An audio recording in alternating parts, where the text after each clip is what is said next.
Dah menangis-nangis dah. Ha. Nah, Okey beli dah. Dah cincin. jumpa dah. Jumpa dah. Mana?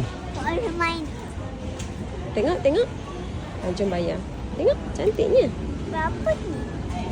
Okey. Dah nak Okey ayah bayar. Ayah dia melayan anak dara. Abang okey bang?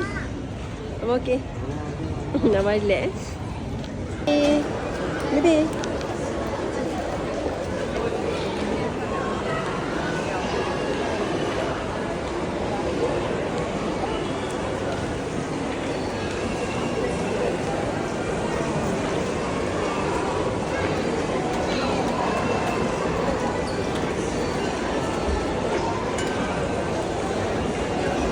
Sampai dia orang jual lah mama. Jual apa? Ha? Oh. Terus tangan. Ija. Hai. Macam mana ni?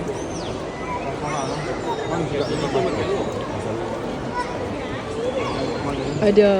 Oh, ada. Jadi tak ada jauh lah. Dapat geng. Ha?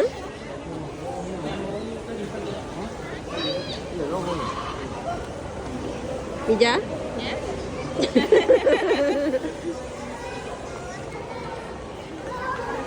Adik. Sini jom.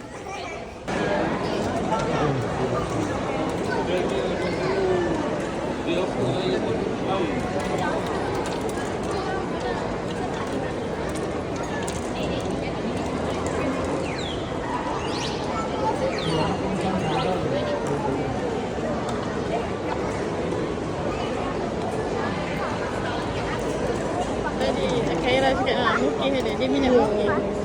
Dia ingat senang. Lukis.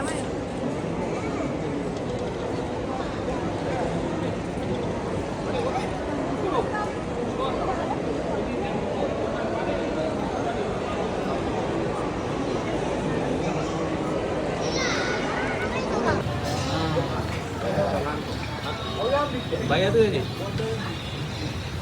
Adik. Berapa?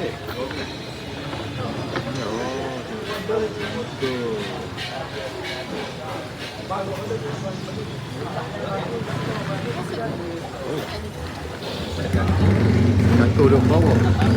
Dia nampak tu banyak.